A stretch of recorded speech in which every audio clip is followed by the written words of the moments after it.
우리가 하나님이 원하시는 삶을 살길 원한다면 하나님이 중요하게 여기는 것들을 함께 중요하게 여기고 하나님이 가볍게 여기는 것들을 가볍게 여기며 살아야 됩니다. 하나님이 중요하게 여기는 것들을 가볍게 여기며 살아가는 삶은 결코 하나님이 원하시는 삶을 살 수가 없습니다. 하나님께서는 하나님이 중요하게 여기시는 것들을 하나님의 백성들이 알 수 있도록 알려주셨습니다. 그것 중에 하나가 바로 기념할 만한 기념일, 이런 것들을 정하는 것입니다. 우리의 삶에도 기념일이 있습니다. 개인적으로 내가 태어난 그날이 중요하기 때문에 기념일로 정합니다. 결혼한 사람들은 이 결혼한 날이 일생에서 중요하기 때문에 결혼 기념일을 지키죠.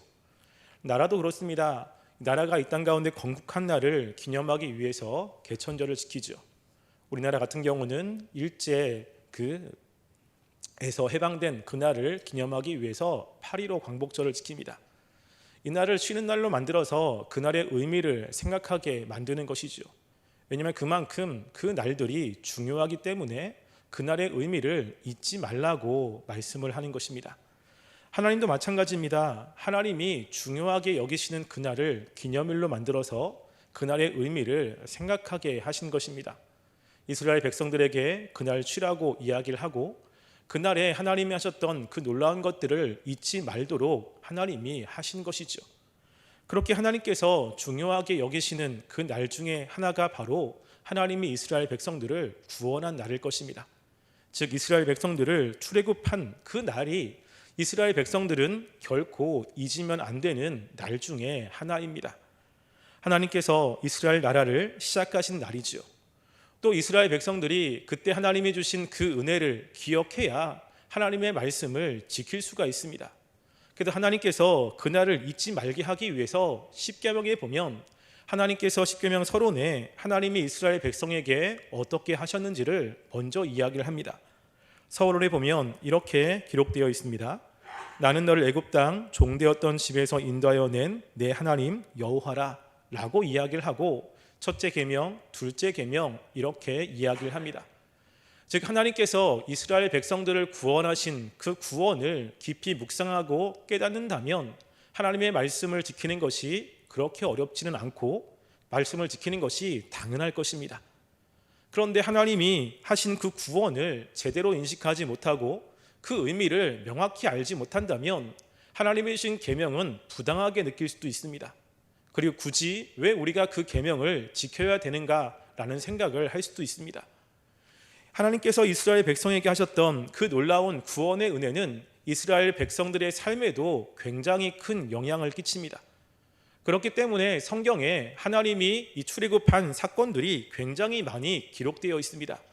오늘 시편도 바로 그 사건을 기록하고 있습니다. 시편에 보면 출애굽과 관련된 시들을 모아놓은 그 모음집이 있습니다. 그것을 애굽 할례시라고 학자들은 이야기합니다. 애굽 할례시는 시편 113편부터 118편까지입니다. 이것은 하나님이 이스라엘 백성들을 구원한 그 구원의 내용을 대상으로 주제로 삼고 있습니다. 오늘 우리가 보고 있는 114편은 애굽 할례시의 그 두 번째 시편이고요. 113편부터 118편을 학자들이 구분하기를 113편과 114편은 이스라엘 백성이 지키는 유월절 만찬 전에, 그리고 115편부터 118편은 유월절 만찬 마지막에 읽었다라고 이렇게 주장을 합니다.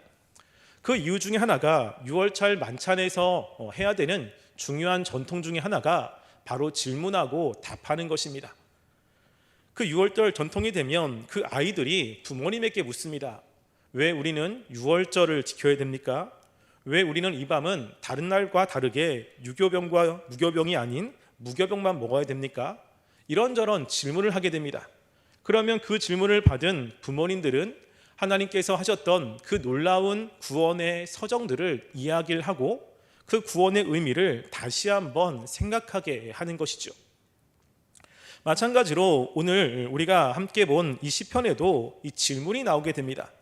시편 113편 5절과 6절에도 질문이 나오고 113편, 114편 5절과 6절에도 질문이 나옵니다. 우리가 오늘 본 말씀 114편 5절과 6절에 보면 이렇게 질문을 하죠. 바다야 내가 도망함은 어찌함이며 요단아 내가 물러감은 어찌함인가?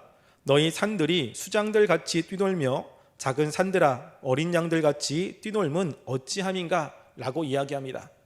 우리가 좀 이따 살펴보겠지만 이 내용은 하나님이 이스라엘 백성들에게 구원을 베푸셨을 때 산과 그리고 물들이 반응한 내용입니다. 그때 시편 기자는 너희들이 그렇게 반응한 이유가 무엇이냐, 왜 그렇게 반응하냐라고 하는 질문을 하게 됩니다. 그 질문에 대한 대답은 바로 하나님 때문이라고 하는 대답입니다. 즉 그걸 통해서 하나님이 이스라엘 백성들에게 어떻게 하셨는지, 하나님이 누구이신지를 알게 하는 것입니다. 어떻게 보면 이 출애굽의 내용은 이스라엘 백성들이 매년 듣는 내용입니다. 때로는 식상하고 누구나 다 아는 내용입니다. 그렇기 때문에 이 질문을 하면 그 질문의 대답이 무엇인지를 너무나 잘 압니다. 굉장히 식상하고 그리고 너무나 일반적이고 평이한 이야기인 것 같습니다.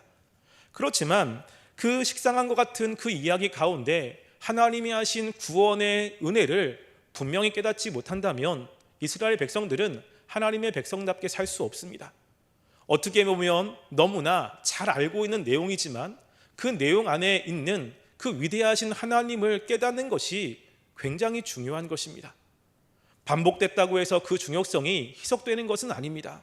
반복한다는 것은 그 중요성을 잊지 말도록 하는 건데, 반복한다고 해서 그것에 대한 중요성을 잊는다면 하나님의 말씀대로 제대로 살아갈 수가 없습니다. 오늘 말씀도 하나님이 이스라엘 백성들에게 하셨던 그 내용을 또다시 이야기를 하고 있습니다. 그 내용을 함께 살펴보려고 합니다. 시편 114편은 총 3개로 단락으로 구분되어 있습니다.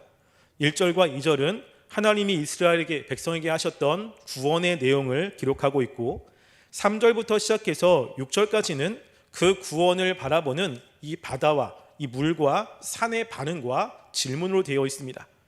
그리고 7절과 8절은 이제 여호와 하나님이 이스라엘 백성들에게 지금도 하시고 계시는 놀라운 사역에 관한 내용이 기록되어 있습니다.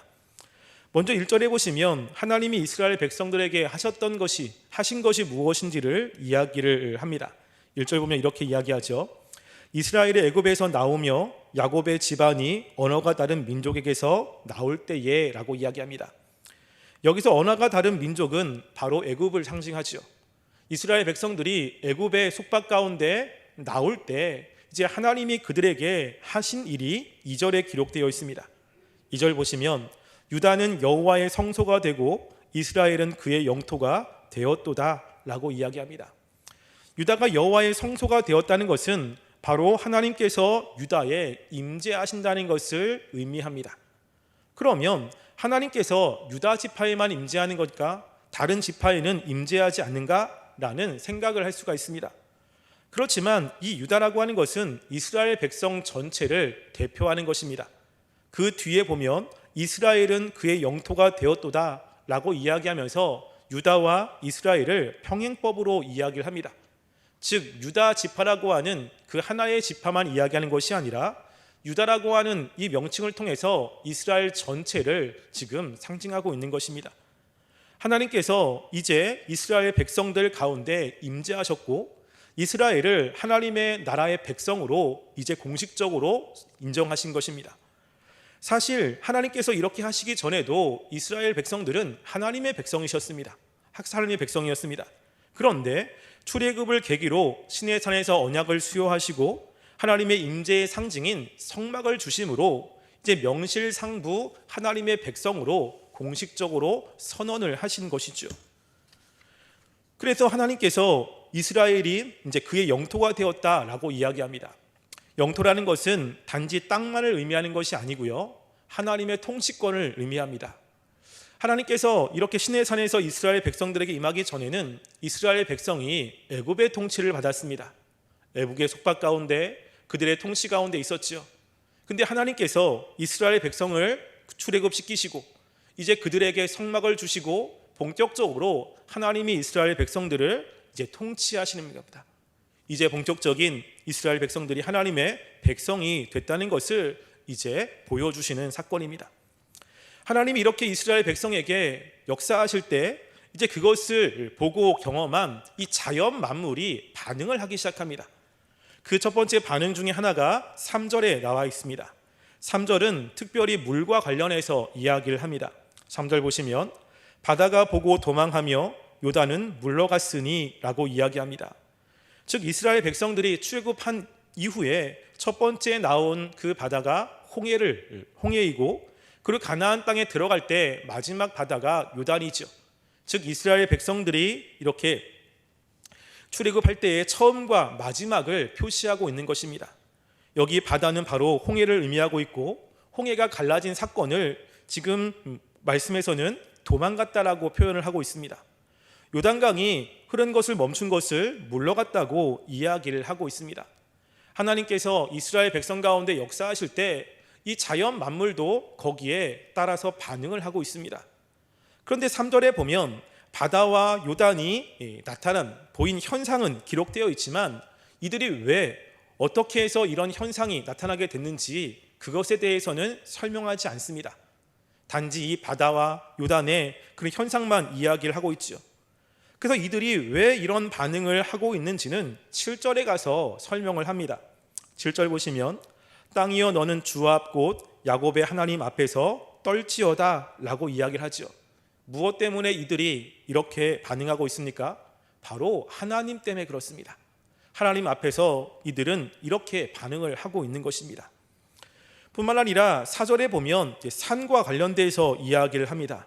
4절 보시면 산들은 수장들 같이 뛰놀며 작은 산들은 어린 양들 같이 뛰었도다 라고 이야기합니다. 앞의 산은 신의 산을 의미하고 있고, 뒤의 산들은 이스라엘 백성들이 가나안 땅에 들어갔을 때 있었던 작은 구릉들을 이야기를 합니다. 즉 하나님이 이스라엘 백성과 함께 있을 때 신의 산은 뛰놀았습니다. 하나님이 임재했을 때 그 산에 지진과 또 번개나 이런 일들이 있기 때문에 이런 것을 이 시인은 뛰놀았다라고 표현을 하고 있습니다.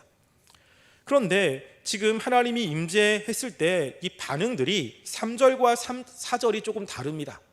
하나님이 임재했을 때 바다와 요단은 도망가고 물러갔다고 표현을 하고 있고요. 4절의 산들은 뛰놀았다, 그지 같이 뛰었다라고 표현을 하고 있습니다. 이것은 시인이 의도하는 것은요, 이들이 어떤 반응을 했느냐, 이런 두려움이냐 아니면 기쁨이냐 이런 것을 나타내기보다는 하나님이 역사했을 때 이 자연 만물도 거기에 반응하고 있다라고 하는 것을 강조하고 있는 것입니다. 하나님이 이 땅 가운데 역사하실 때 이 자연의 질서를 거슬러서 그들이 하나님 앞에서 이런 반응으로 하나님을 찬양하고 하나님을 높이고 있는 모습을 이야기를 하고 있습니다. 이렇게 물과 그리고 산들이 반응하면서 있을 때 이 시인은 이 바다와 산들에게 질문을 하고 있는 것입니다. 그 질문이 바로 5절과 6절입니다. 5절과 6절 보시면 이렇게 기록되어 있죠. 바다야 내가 도망함은 어찌함이며 요담아 내가 물러감은 어찌함인가. 너희 산들아 수장들 같이 뛰놀며 작은 산들아 어린 양들 같이 뛰놀면 어찌함인가 라고 질문을 합니다. 지금 이 물과 산들이 하나님 앞에서 반응을 하고 있습니다. 사람이 보는 것은 그들의 현상만 보고 있습니다. 근데 중요한 것은 그 현상이 왜 일어났느냐라고 하는 것입니다. 어떤 현상을 바라보며 그 현상의 기이한 것들을 바라보고 칭송하는 것도 중요한데 왜 그런 현상이 일어날지, 왜 그렇게 그들이 이렇게 움직이고 있지, 이 반응을, 이 원인을 아는 것이 굉장히 중요하죠. 그래서 질문을 하는 것입니다.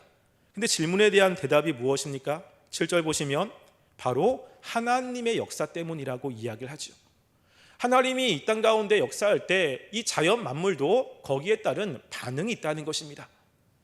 그것처럼 하나님께서 하나님의 백성들 가운데 임재했을 때, 하나님이 찾아오시고 하나님이 말씀하실 때 하나님의 백성들은 자연 만물이 반응한 것처럼 반응하는 것이 마땅하다는 것입니다.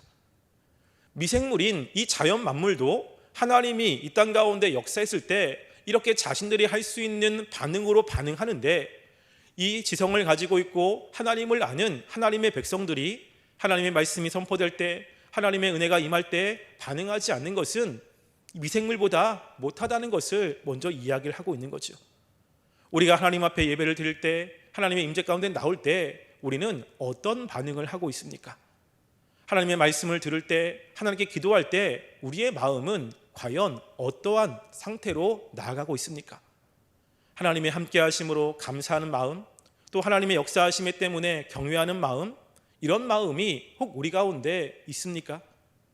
이런 마음을 가지고 주님께 나아가는 것이 마땅한데, 혹 주님께 나아가는데 마음이 무감각한 마음으로 나아간다면 이 자연 만물보다 못할 수도 있습니다.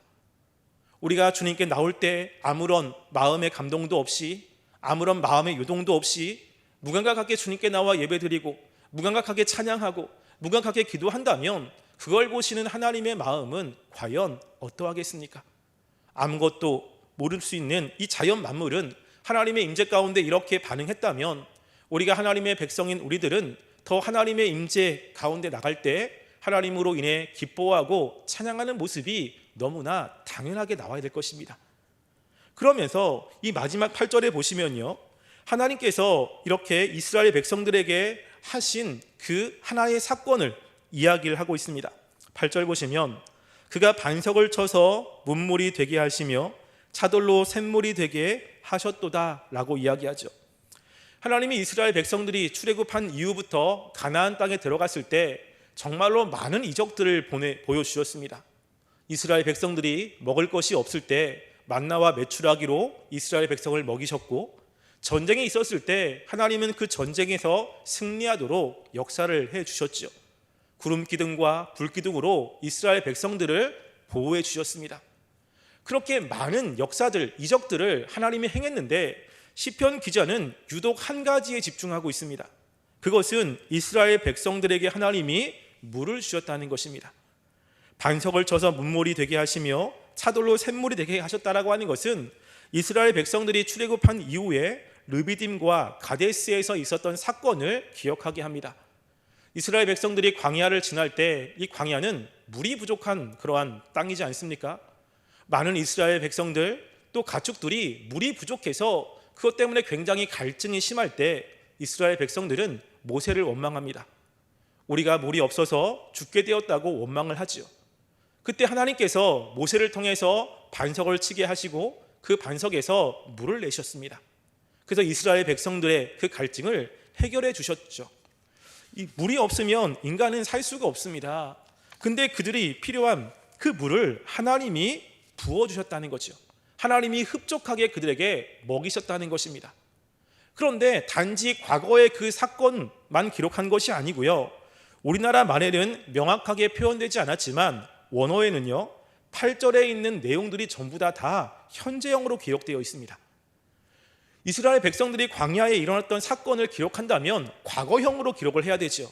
옛날에 그렇게 했었다, 하나님이 이스라엘 백성들에게 물을 주셨다, 그래서 이스라엘 백성들은 하나님이 주신 물을 먹고 그들이 만족했다, 과거형으로 기록하는 것이 맞습니다. 그런데 지금 이 말씀은 현재형으로, 미완료형으로 기록되어 있습니다. 그것은 무엇을 의미합니까? 하나님이 지금도 하나님의 백성들에게 그들의 필요를 채워주시는 분이라는 것을 강조하고 있는 것입니다.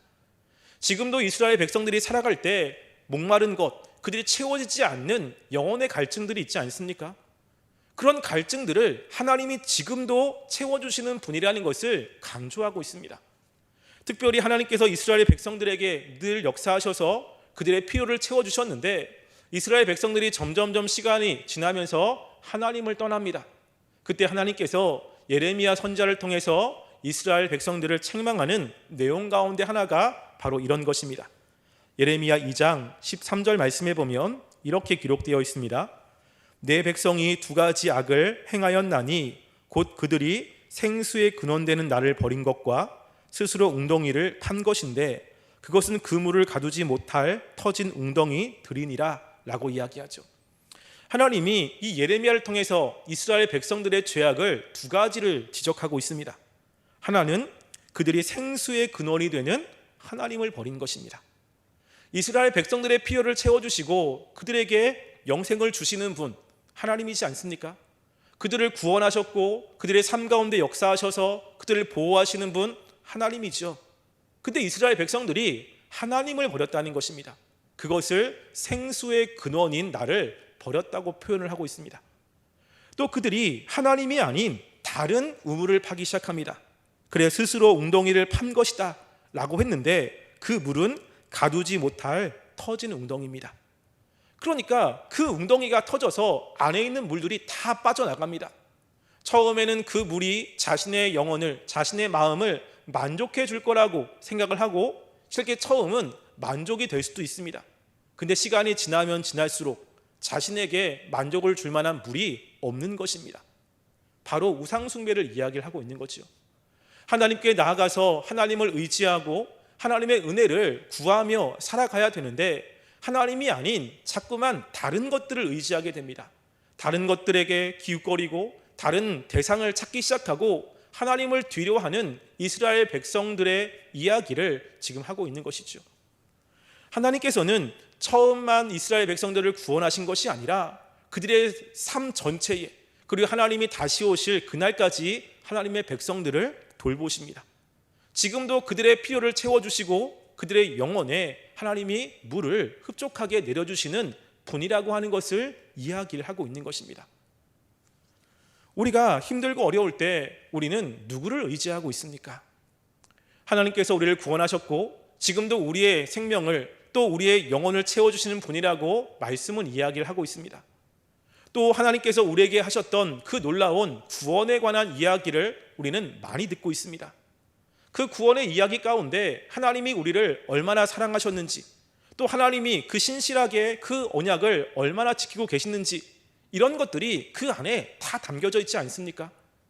이스라엘 백성들이 어렵고 힘들 때 하나님이 자신들을 출애굽한 그 내용을 분명히 인식하고 깨닫는다면 지금도 자신들의 삶 가운데 역사하신 하나님을 떠나지 못할 것입니다.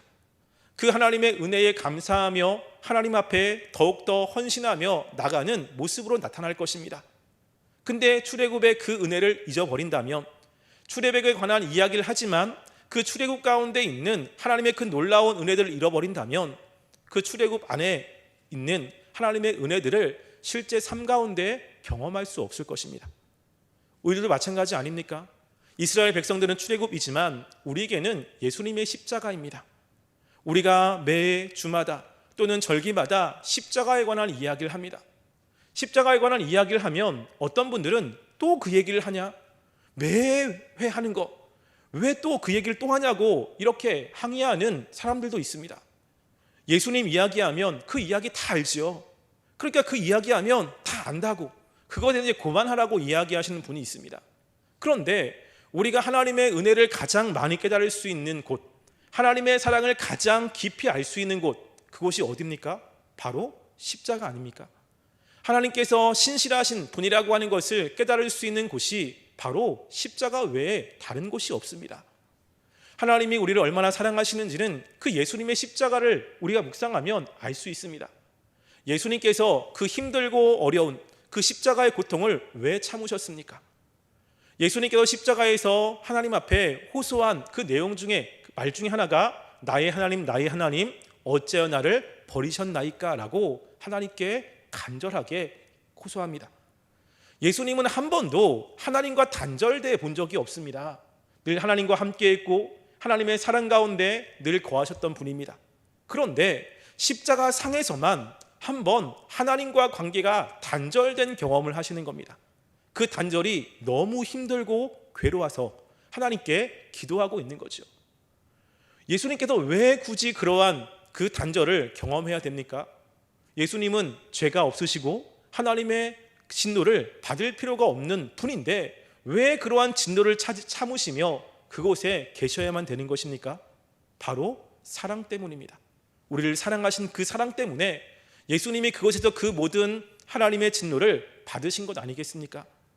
우리가 십자가를 생각할 때 십자가의 내용만이 아니라 그 십자가에 지신 그 예수님의 마음, 그리고 그때 예수님의 고통, 이런 것들을 우리가 깊이 묵상한다면 우리는 예수님을 쉽게 대할 수가 없고 예수님의 말씀을 가볍게 대할 수가 없습니다.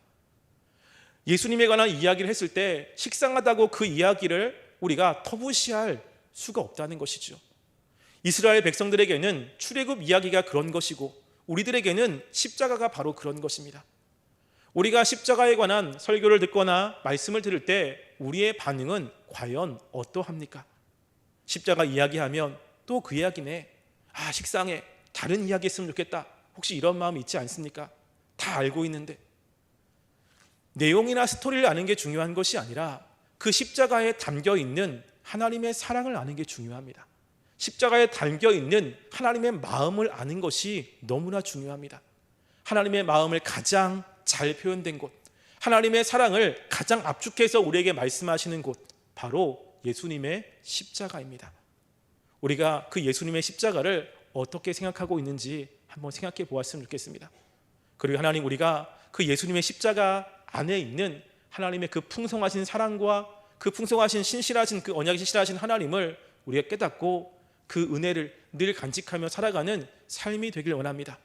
우리 마음 가운데 그 주님의 은혜로 충만하게 하시고 늘 하나님을 의지하며 살아가는 삶이 되게 해달라고 우리가 함께 기도하는 시간 되기를 간절히 소원합니다.